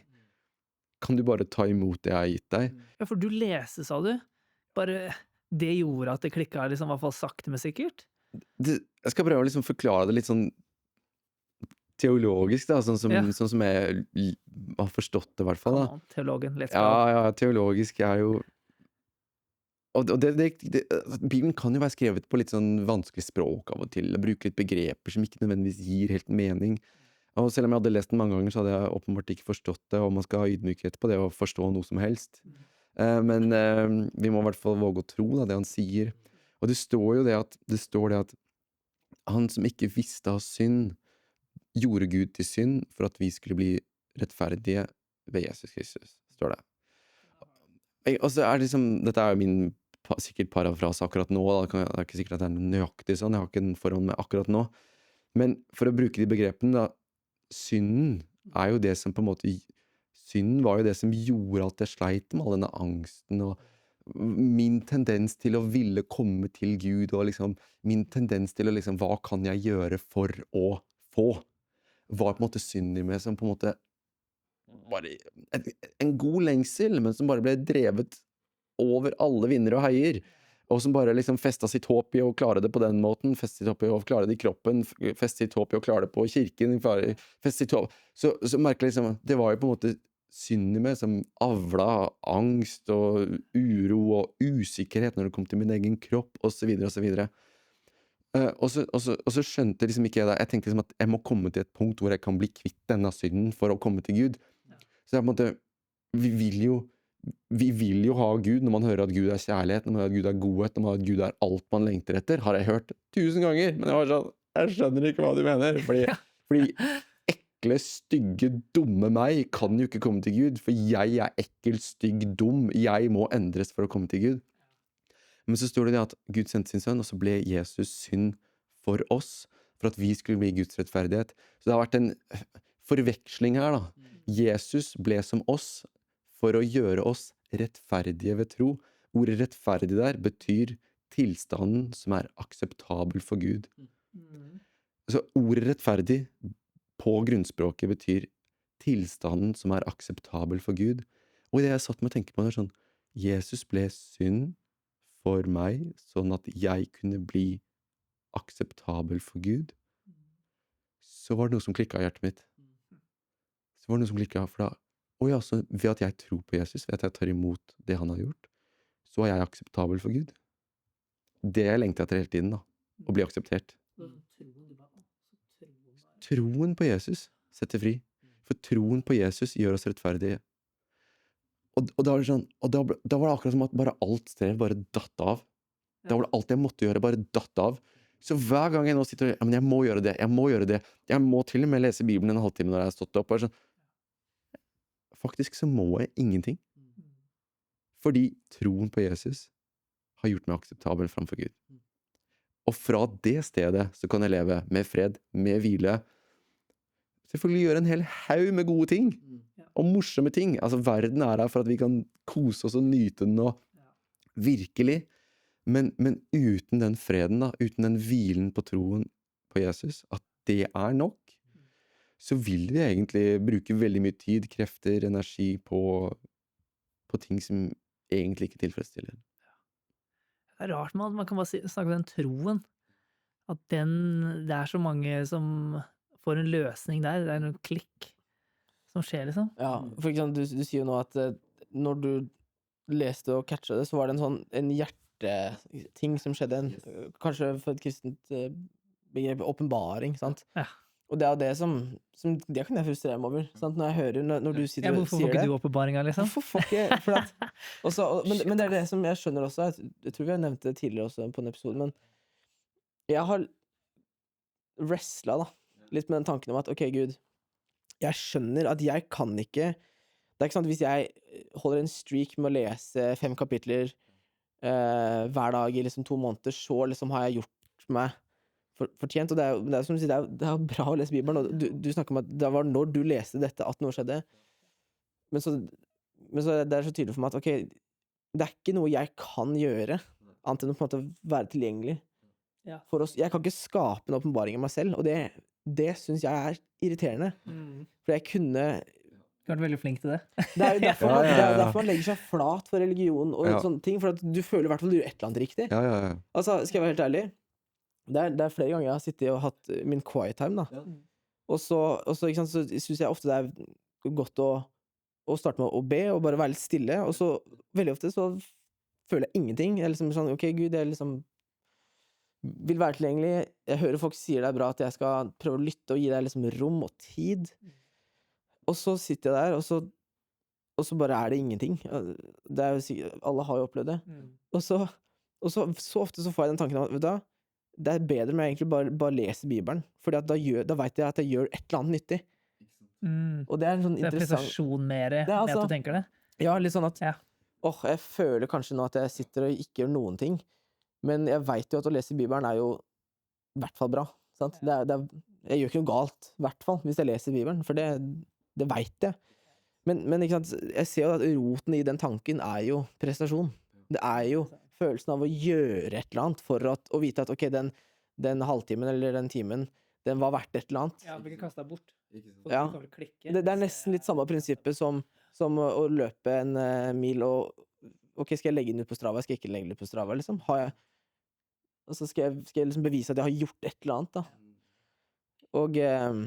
Men det jo det jeg tenker når folk hører på det her, og når jeg hører på det her, så jo den friheten å vite at ok, det kun Gud som kan åpenbare. Sånn, det kun Gud som kan gjøre den hjertetingen sånn som du snakker om, fordi alle vil ha det du snakker om nå, ikke sant? Ja. Og alle, altså, vi vil jo alle ha disse hjerteskiftene. Men for å si det fra en annen side da, you're preaching to the choir, altså, yes. Men for å si det fra en annen side, jeg tror veldig mange, altså, hvis man kan tenke seg at det en Gud der, liksom, og man i kirken og i de kristne sirklene, på en måte, så man hører at Gud god, og man hører at Gud hellig, han adskilt, han annerledes fra oss mennesker, og jeg tror ingen har på en måte problem med å forstå, liksom, at Gud annerledes, at Gud liksom fra oss, på en måte, eller Gud, det greit, jeg kunne alle de rette svarene om hvem Gud var. Han stor, han god, han hellig, han kjærlig, han har skapt verden. Altså, alle disse her, you name it. Jeg har gått på søndagsskolen, jeg har gått på kristen videregående skole, jeg har gått på teologi. Altså, you name it. Jeg kan alle navnene på hvem Gud og det har jeg på en måte ikke noe problem med å tro, for han Gud. Og hvis han Gud, så kan han også være alle de greiene. Det jeg ikke våga å tro, var at Gud kunne gjøre meg til noe bra. Fordi jeg var alltid problemet. Fra du var 13, så skjønte du at det var noe problem her. Jeg skjønte at det var noe problem, og da ble jeg bare liksom så innad i meg selv, at jeg var bare alltid problemet. Og det som greia da med det bibelstedet, når det står at Jesus ble synd for oss, sånn at vi kunne bli gjort til en tilstand som akseptabel for Gud, så handlet det egentlig bare om at jeg lot meg bli akseptert. Altså, jeg lot, og det det som så kanskje frustrerende, irriterende, enkelt. Men det handler om at jeg endret ikke så veldig mye syn på hvem Gud var, men jeg lot han endre syn på hvem jeg var. Og når han endret synet på hvem jeg var, så skjønte jeg at ja, men jeg har jo blitt gitt Jesu rettferdighet ved tro. Jeg gitt tilstanden som akseptert. Da kan jeg jo hvile i den tilstanden. Jeg har på en måte, hvis du skjønner, så har jeg på en måte nådd et mål i den forstand. Fordi altså, det vi ønsker å bli akseptert. Det vi ønsker, altså, det den dypeste lengselen vi har, det liksom, elsk meg, aksepter meg, aksepter meg. Og det var det jeg hadde brukt veldig mye av livet mitt på å finne. Og så står det der, at det nettopp det Jesus har gjort oss. Han har gjort oss til tilstand som akseptabel for Gud. Og i det jeg gjorde det, så ble liksom disse stilletidene med Gud litt enklere da, for jeg satt ikke i stilletiden og hadde på en måte et lag med skam rundt meg som var sånn, jeg ekkel, du der oppe, hvordan kan jeg komme dit? Stilletiden handlet ikke om det lenger, men det handlet om bare sånn, om jeg ikke hørte noe, så kan jeg bare sånn, wow, takk for at jeg kan hvile i deg. Takk for at du god. Takk. Og så trengte jeg ikke så mye mer enn det, fordi jeg tillot han å gjøre meg akseptabel for Gud. Og da tør man jo, da blir man kanskje mer frimodig på troen, man blir kanskje mer frimodig i bønn, man blir kanskje frimodig i alt, fordi man vet at man gjør det fra en tilstand som akseptert. Når vi vet at unconditional love, hvordan sier det, ubetinget kjærlighet, når vi vet det, så gir det oss frimodighet og tro på at jeg har ingenting å tape, for han aksepterer meg. Jeg har ingenting jeg må gjøre, for han aksepterer meg. Jeg kan ikke legge noe til det Jesus har gjort på korset. Han har akseptert meg. Og ut fra det så får man lov til å leve med en frihet og en fred mentalt, i hjertet. Altså alt har bare endret seg. Men så må man ta tankene til fange. Så må man ta tankene til fange. Fordi mentaliteten endrer seg ikke. Og derfor jeg så glad for at jeg fortsetter å lese Bibelen. Derfor jeg så glad for at jeg fortsetter å gjøre mye av de tingene som bra. Fordi jeg må hele tiden liksom minne meg på. Hva sannheten? Ja, men jeg må faktisk minne meg på det, fordi tro meg, man kan glemme. Man kan glemme. Man kan bli så sliten, og man kan bli så trøtt. Ja, men jeg må gjøre det her. Oi, unnskyld, jeg glemte. Og det nok en del av det, men ja, for det kan være nesten at kan du føle at du kan nesten gå en måned eller to, nesten bare komme inn i det, og så bare, shit, jeg må tilbake til å liksom være åpen Eller- Ja, altså, det kan man nok si. Det er jo litt sånn livet har definitivt endret seg etter man fikk barn og tid med sånne ting. Men det er liksom bare sånn en grunnposisjon framfor Gud, er at jeg kan hvile der. Og alt jeg får gjøre ut fra det, er bare positivt. Men det er ingenting jeg må gjøre. Altså, og det må jeg si til meg selv hele tiden. Når jeg er litt sånn der, oi, nå må jeg lese Bibelen. Det er sånn, ok, Lars Ove, må du lese Bibelen, eller får du lese Bibelen? Jeg får lese Bibelen. Jeg vil lese Bibelen. Takk for at jeg får lese. Altså, jeg må hele tiden endre meg på det perspektivet, og det tar litt ulik tid av og til, og Men det er interessant da, du sier at det er godt å gjøre alle disse tingene, for at det minner deg på, men det ordet, ikke sant, nå bruker du ordet at det minner deg på sannhetene, i stedet for at det kanskje før var mer at du må på en måte jobbe for å fortjene de sannhetene. Nå bare minner du deg selv på dem, i stedet for å skulle posere for å... Det er så enkelt, nesten. Ja. What? Og det er derfor kirken har sakrament. For sakramenten gjør vi for å minnes det som er gjort. Og hva er sakrament? Sakrament er jo nattverd, dåp. Det kommer litt an på hvilket kirkesamfunn du er en del av. Men type, i den norske kirke så er det type nattverd og dåp. Og i den katolske kirke så har du skriftsbekjennelse og ekteskap og flere av disse tingene. Men det handler om å gjøre, altså sakrament er jo hellige handlinger. Gjøre hellige handlinger som minner deg på hva Jesus har gjort.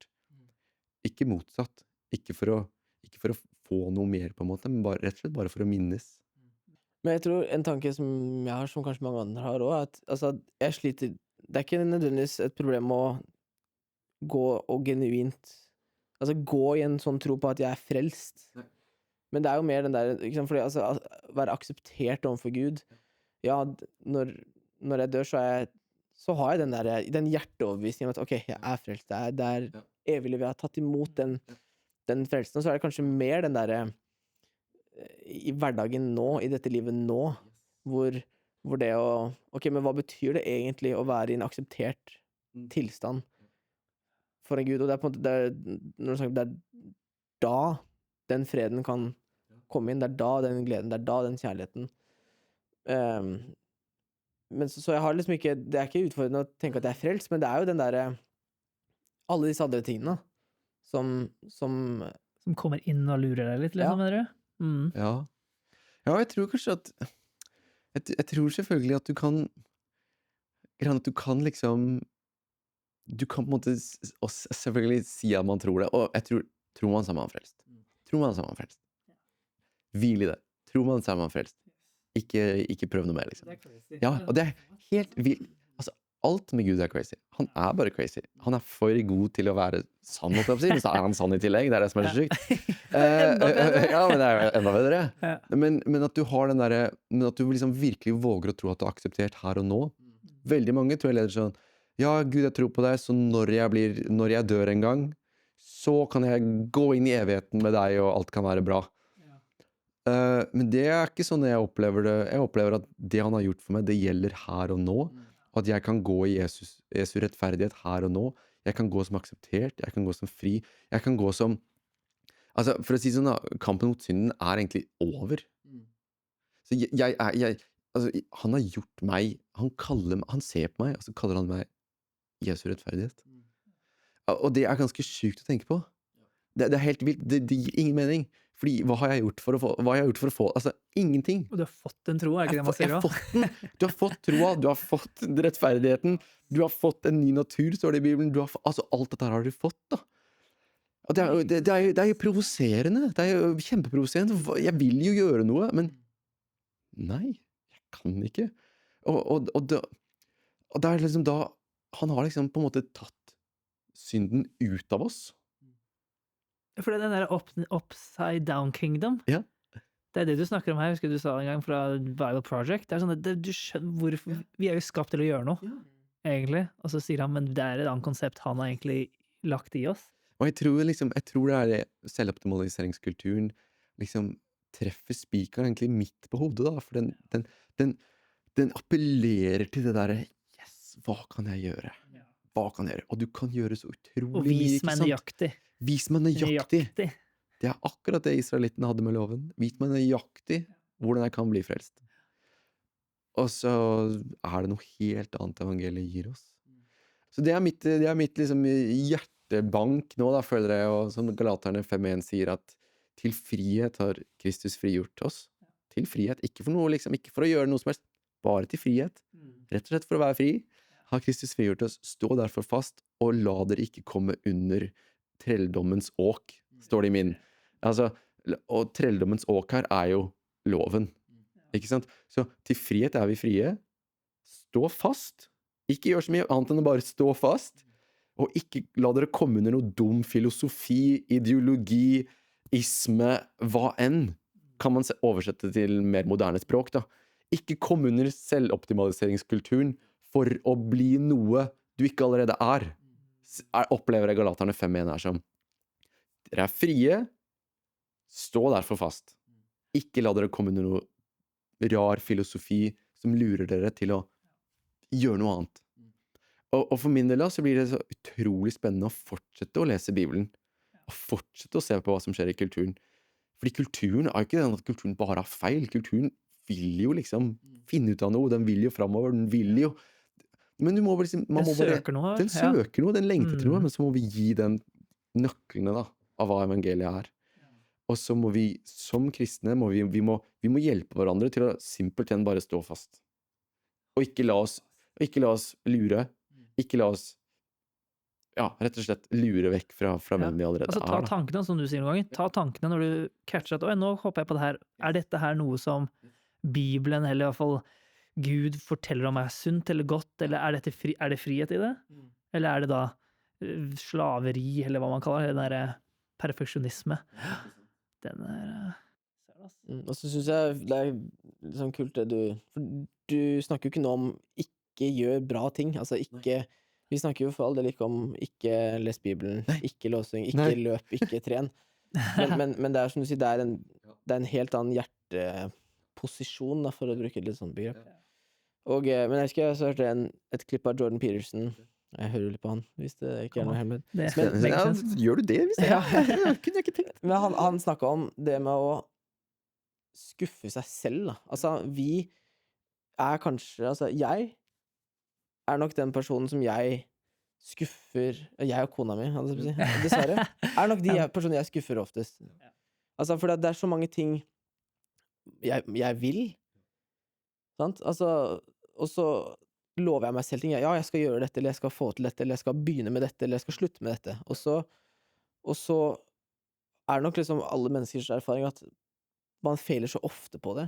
Og det er på en måte det Jordan Peterson gjorde poenget av. Det er, man kan få et sånt, nesten en frykt overfor seg selv, for at du prøver å love deg ting, og som du er i stand, du kan gjøre det. Altså, det er i din vilje. Så når jeg sto og skulle hoppe i det vannet, det er i min makt å gjøre det. Men hvis man hadde ikke gjort det, så har du på en måte, du har egentlig lovt at du skulle gjøre et eller annet, som er i din makt, og du kommer til punktet hvor det er på en måte, enten så gjør det eller så gjør det ikke. Og hvis du da dropper å gjøre det, så har du på en måte skuffet deg selv, du har løyet til deg selv, da. Og en ting er å på en måte, hvis du blir skuffet av noen andre, sant? Altså, hvis de skulle gjøre et eller annet, det kan være i jobbsammenheng, det kan være i parforhold, det er så mange ting, da. Men det er det som, en ting er når det er overfor andre, men når det er overfor deg selv, så blir du nesten sånn tosidig. Du blir litt fiende med deg selv. For at du har, altså ikke sant, når du står ved vannkanten, du vurderer å hoppe i det kalde vannet, så har du en side av deg som har all muligheten, og som har på en måte det innenfor reach. Og hvis du ikke gjør det, så blir du på en måte splitta. Og jeg tror kanskje det også kan være litt sånn utfordrende noen ganger. Og ikke bare med liksom å skulle hoppe i et vann, men så mange andre ting, da. Når jeg lover kona mi at jeg skal ta ut søpla, og så glemmer jeg det, eller jeg gjør det ikke, sant? Så for henne, så det er liksom Ludvig, han sa at han skulle gjøre det. Så det er på en måte den utgaven av Ludvig, han gjør det, og så realiteten hun blir møtt med er at han ikke gjorde det. Og så blir det gap mellom en forventning til meg, og hvordan jeg handler. Og det her er jo sånn, ikke sant, det er jo sånn, altså, tilgivelse og forandring, og vi må gå, og vi må disippelgjøres, og vi mestrer ikke alt. Jeg tror, bare for å nevne litt på det, så tror jeg at det er veldig sant det du sier. Men det er det som er så fint, altså Bibelen bruker jo liksom begrepet at når du er født på ny, så er du Guds barn. Altså er det så fint å tenke at man starter som et barn, og så får man lov til å modnes. Altså man får lov til å, altså, selv om du på en måte vet sannheten, så må sannheten få lov til å modnes og på en måte få lov til å påvirke alt vi er. Og det er ikke nødvendigvis gjort over natta. Men vi får lov til å modnes, og da har vi jo, som du sier, da har vi fantastisk, vi får lov til å være ydmyke, vi får lov til å be om tilgivelse, vi får lov til å omvende oss, om det er behovet da, om det er liksom, ok, det er fortsette med sånne dårlige vaner. Altså år etterpå, 2-3 år etterpå. Ikke sant? Fortsatt. Nei, men da får vi lov til å være så ydmyke til å si, vi får lov til å omvende oss, vi får lov til å be om tilgivelse da. Og så kommer du til å se, sakte men sikkert, så forsvinner disse tingene fra livet. Men hvis vi på en måte liksom hardner litt og er sånn, nei, jeg skal ikke be om tilgivelse for det her, jeg skal ikke be om omvendelse for det her, så vil det ikke være en forandring da, i måten vi lever livet vårt på. Så altså, vi opplever jo at Gud har gitt oss enorm tilgivelse.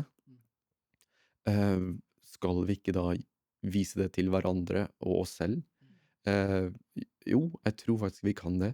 Men det handler om å være ydmyk i det, ikke sant? Det handler om å være sånn, sorry for at jeg ikke tok søpla, jeg sa jeg skulle, beklager liksom, kan du tilgi meg for det? Og det å ha det i nære relasjoner, hele tiden ha det liksom, det er fantastisk, det er frigjørende, og det hjelper oss til å leve fritt. Det hjelper oss ikke til å bli friere, fordi vi er frie i utgangspunktet, men det hjelper oss til, når de gangene skjer, så får vi liksom tatt det bort med en gang, og så får vi, sant det er faktisk tilgitt.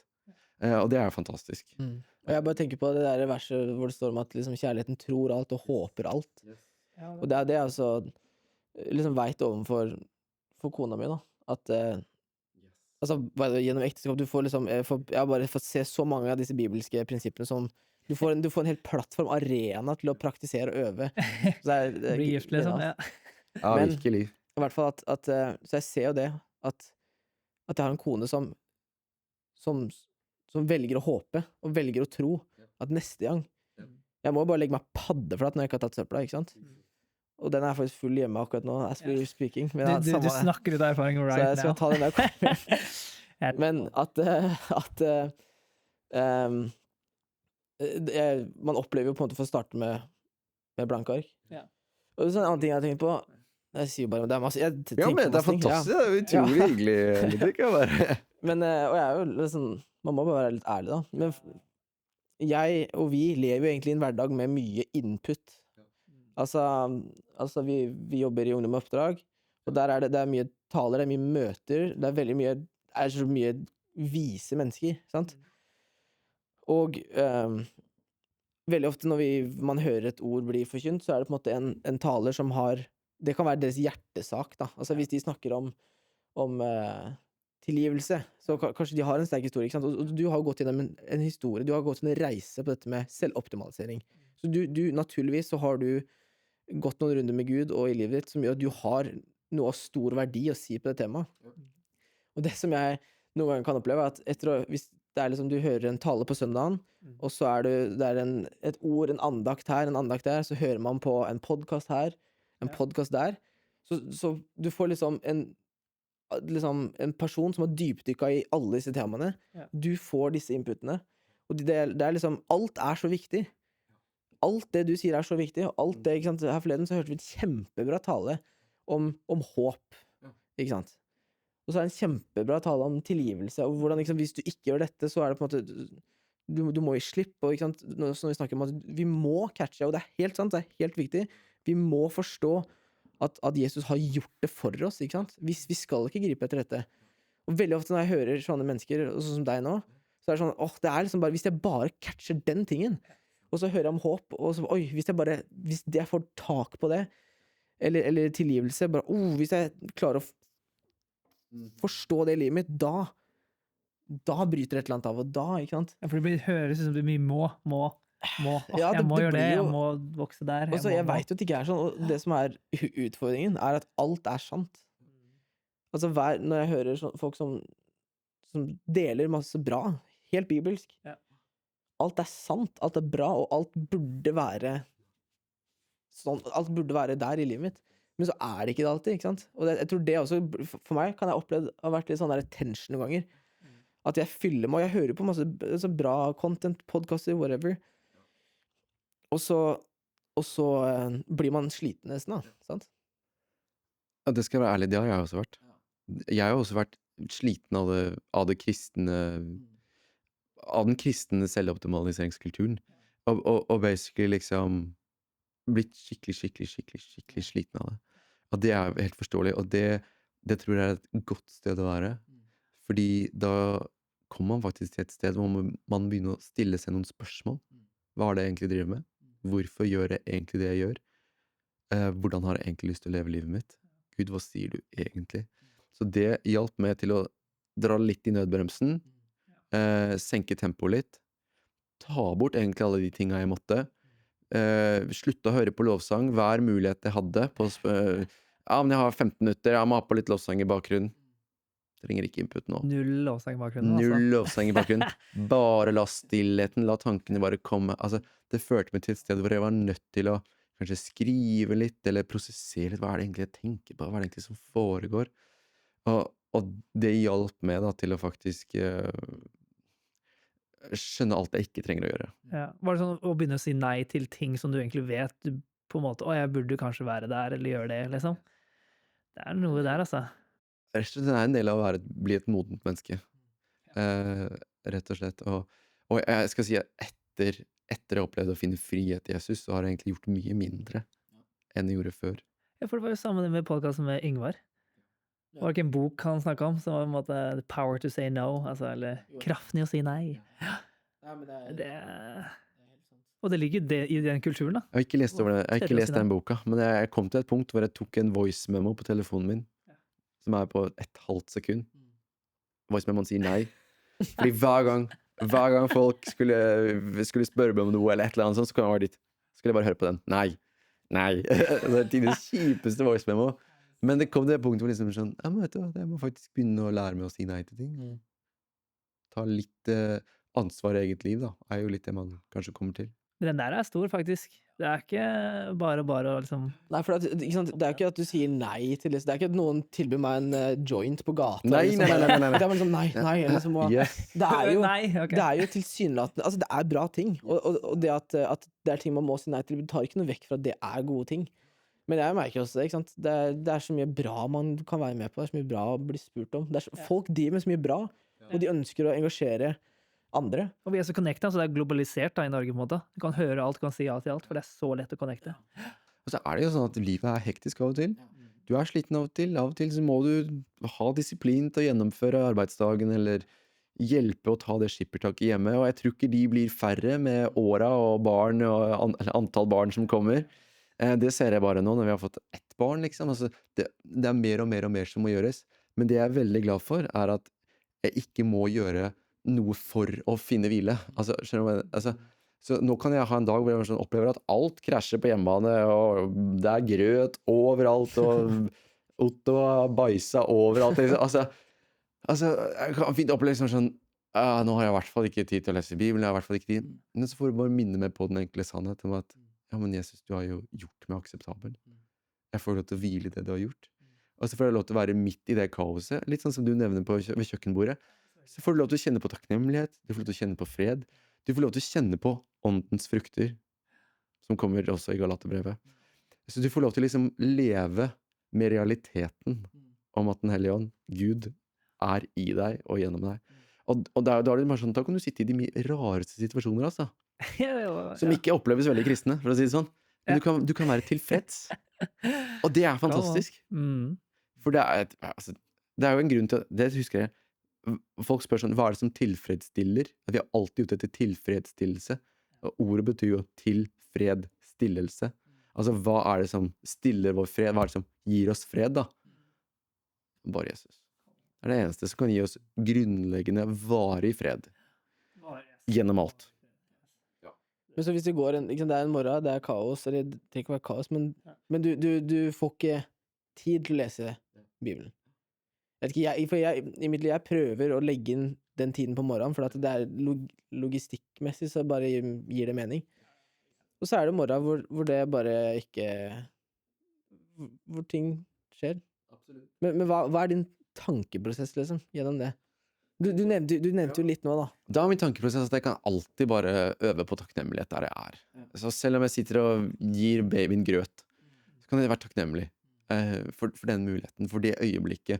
Det gir meg egentlig mulighet til å være til stede, uansett hvor jeg er. Og så tror jeg jo det at, jeg tror det at Gud gir oss nåde for den dagen, så han gir oss det vi trenger når vi trenger det. Og det handler om å stole på han, det handler om å tro på han gjennom alt, og det handler om å stole på at han gir oss det vi trenger når vi trenger det. Selvfølgelig, av og til må du forberede deg for ting, av og til må du gå gjennom det her og så videre og så videre, men i bunn og grunn så handler det om at jeg tror at han gir meg det jeg trenger når jeg trenger det, og at jeg er fri til å være til stede. Jeg er fri til å være til stede med sønnen min, selv om han er 9 måneder og ikke skjønner sikkert hva som foregår. Men hvis jeg da hadde liksom, ja, men jeg må faktisk lese Bibelen i stedet, for det er viktigere, så vet jeg ikke hva det ville gjort med sønnen min. Eller sånn, jeg vet ikke hva han hadde forstått fra det. Hadde han vokst opp og tenkt liksom at Gud er en god Gud, eller hadde han vokst opp og tenkt at Gud er en Gud som tok pappaen min fra meg når jeg var litt, altså, alt det, jeg vet ikke, men alt jeg ikke må gjøre har satt meg fri til å være til stede der jeg er, og bare la Av kristne ting, typ, da. Ja, av kristne ting også. Altså, tro meg, jeg var verdens beste kristne. Verdens beste kristne. Altså, om det var fariseere der ute, så var det meg, liksom. Studerte det, jobbet som kirketjener, er hyrde hjemmefra, liksom. Vi har sauer, liker å skrive sanger og synge sanger. Altså, var det liksom den perfekte kristne? Det var den jeg var, liksom. Betyr ikke at freden var der. Betyr ikke at tilfredsstillelsen var der. Betyr ikke at tilliten og troen på Guds kjærlighet var der. Så man må bare øve seg. Man må rett og slett bare minne seg på. Senke skuldrene. Ta et dypt andetag og bare tenke takk, Jesus. For ikke sant, min første tanke er sånn der, si hvis det går, hvis det skulle i et eksempel gått 3 måneder, da, og du har ikke liksom, du har liksom bare ikke funnet den tiden, da ville jeg sagt liksom, ok, det er obviously at noe kanskje må skje her fordi det er en prioritet, og du sa jo tidligere i den samtalen her at hva vi bruker pengene på, og prioriterer av tid, det taler noe om hva vi faktisk tror på. Og så nå kommer det er en veldig sånn praktiske Ludvig som tenker sånn at jeg er helt enig, og så kommer det på en måte, når kommer det punktet hvor, ok, du må liksom, altså hvis det er grøt på veggene og bæsj på gulvet, så er det på en måte en sånn morgen. Naturligvis så er det et unntak da, ikke sant? Absolutt, ja. Absolutt. Men når blir det på en måte ikke det? Når er det litt viktig at du er disiplinert? For vi snakker jo ikke negativt om det ordet. Og det er uansett om du leser Bibelen eller ikke, så er det som du sier, identiteten vår og plassen vår vi er rettferdige. Men hvordan, ja. Jeg tror når man sier i Galaterne 5 at til frihet har Kristus frigjort dere, stå derfor fast, så tror jeg at stå derfor fast er en ganske aktiv posisjon. Jeg tror ikke sitt, ligg, slappe, jeg tror ikke liksom hvis det er posisjon, men stå fast er en veldig aktiv posisjon. Så det er som du sier at det er de unntakene hvor jeg er sånn, i dag har jeg ikke fått til noe av det jeg kanskje ville, jeg har ikke lest Bibelen, jeg har ikke fått til noe av det greiene der. Det er helt greit. Men selvfølgelig, hvis det blir 3 måneder, som du sier, liksom, hva er det du har fylt den tida med som du faktisk har hatt da? Har det blitt mye Netflix? Har det blitt mye andre greier? Så tror jeg kanskje du vil begynne å kjenne det litt på tankene dine. Jeg tror du vil begynne å kjenne det litt på ånden din, da. Altså, du vil begynne å kjenne litt på den der, kanskje begynne å kjenne på litt sånn dårlig følelse. Altså, du merker litt den der, så disiplinen er absolutt til stede. Disiplinen er absolutt til stede, fordi stå fast, det er jo en aktiv posisjon. Og da er det nødt til, det er som jeg sier at det gikk fra at jeg måtte lese Bibelen, til at jeg ville lese Bibelen. Så det er noe med den der hjerteforandringen som, altså det er en grunn til at hjertet er liksom sentrum av ting, det går ut til det forandrer ting da. Så det betyr at du kanskje begynner å si nei til de andre tingene som fristet. Du begynner å si, ja, men jeg vil faktisk ikke se den filmen her, fordi den filmen får meg til å tenke veldig mye rart. Dette er ikke sunt for noen. Så i det aktive så er jeg på en måte bare til stede, og så er det på en måte at man, akkurat som man venner seg til når trenger man disiplin. Jo, for at jeg skal stå fast, nå trenger jeg disiplin. Ja, jeg trenger Guds ord, det er fantastisk. Og så er det sånn at gode vaner er positivt. Altså, selvoptimaliseringskultur, det er så mye bra.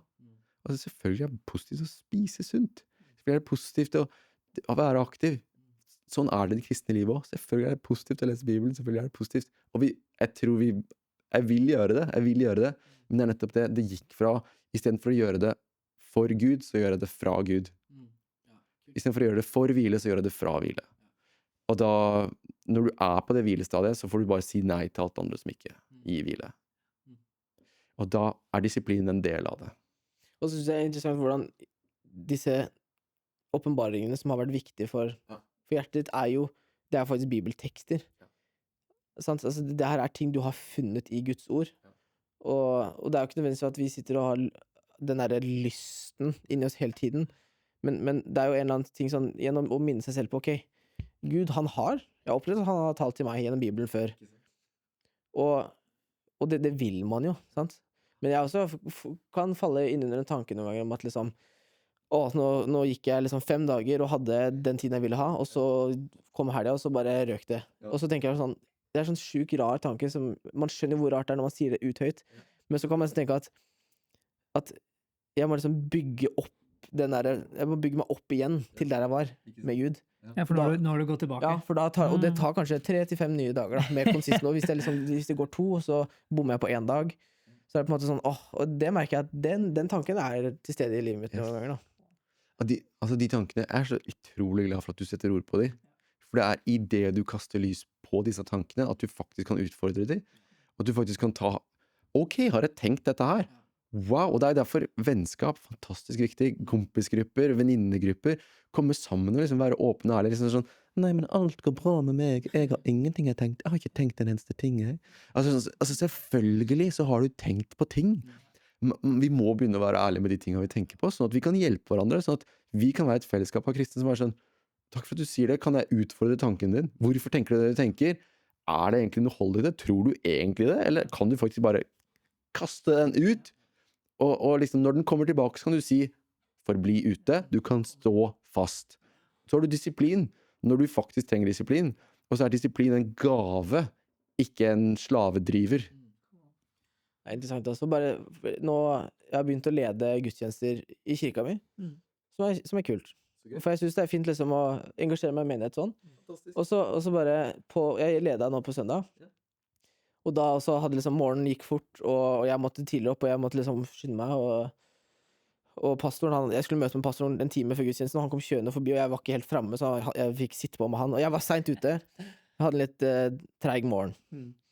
Og så hadde jeg ikke fått liksom lest i Bibelen, eller brukt den tiden alene overfor Gud, og jeg bare liker så godt den tanken liksom å føle at, ok, jeg skal stå foran en menighet, jeg skal lede en gudstjeneste, og så har jeg ikke hatt den tiden jeg ville til å på en måte stå og være alene framfor Gud, og jeg bare merket at jeg gikk med en sånn her uro og liksom bare, skamma meg egentlig da. Og så tok jeg meg selv litt i den tanken, og så var det sånn, jeg vet ikke, 5 minutter før vi skulle starte gudstjenesten, og jeg skulle liksom si velkommen og alt sånt da, så bare løp jeg inn på do, og bare tok tak i den tanken da, og sa, ok Gud, jeg ser nå at jeg urolig, og hvis jeg spør meg, ok, hvorfor jeg urolig nå, så merker jeg at det fordi jeg ikke har lest i Bibelen i dag.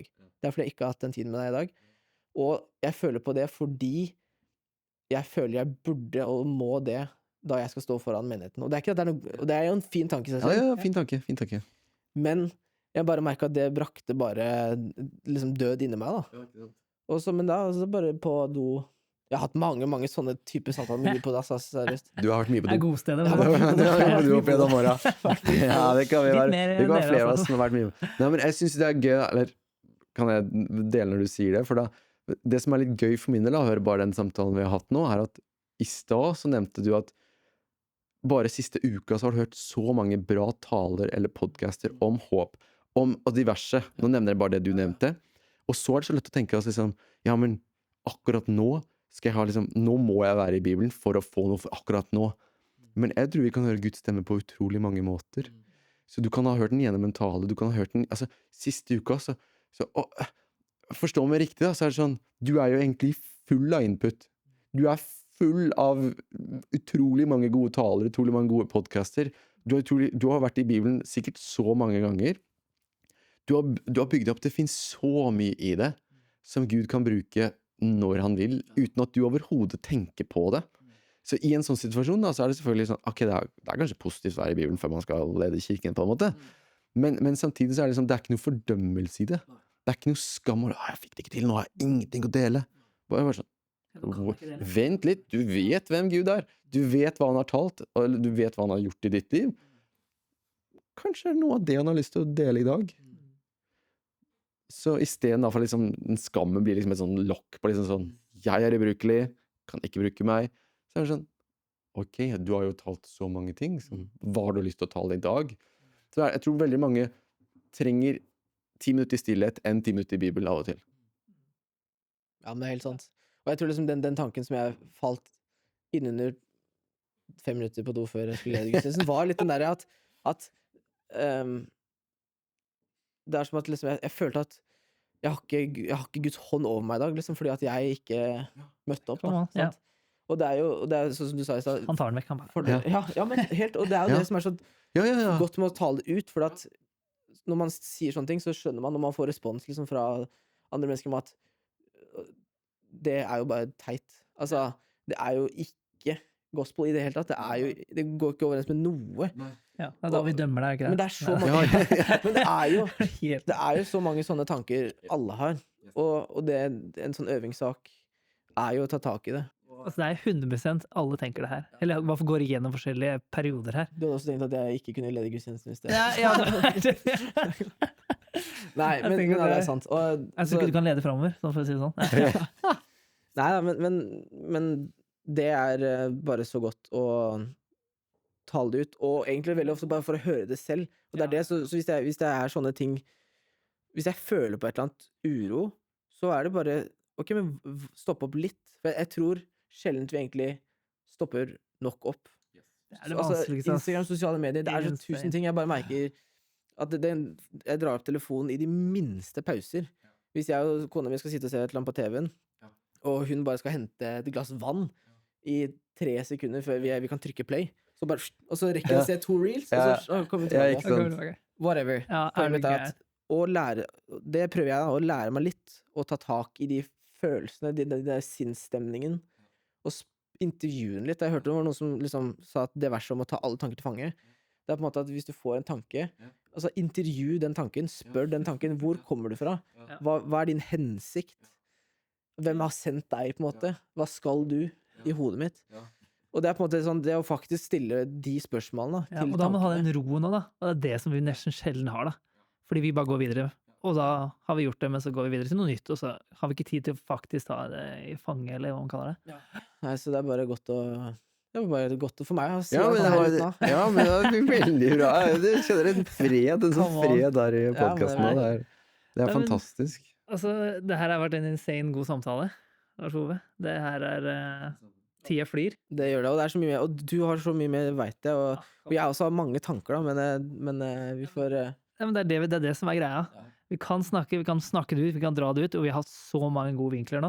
Og det er bare så takknemlig for at du kunne komme, og gi oss muligheten til å kunne stille spørsmål, gå bare igjennom. Jeg tror det her er virkelig noe som insane mange går igjennom. Det her har vært en litt sånn 1-on-2 på meg. Ja, men det er dritbra. Ja, men det er bra. Det er så bra. Nå kan Ludvig slappe av. Jeg bare har så lyst, det er det jeg synes er gøy med podcast. Jeg har så lyst til at folk skal høre det her. Ja. For at jeg også bare merker at det er mange ting, mange tanker nå, ikke sant? Og så bare er det så viktig at vi som kristne snakker ordentlig om det. Yes. Ja. Så takk for det du bærer, Lars Ove, og det du deler. Takk for at jeg fikk komme og bare tjate på, føler jeg, men virkelig, det har vært så hyggelig å være her sammen med dere og bare dele så mange tanker. Ja, men du inspirerer meg. Ja, men du, da sier vi takk til at dere også kunne høre og se hva vi har snakket om, og så snakkes vi da neste uke, så tar det oss med. For et liv. For et liv.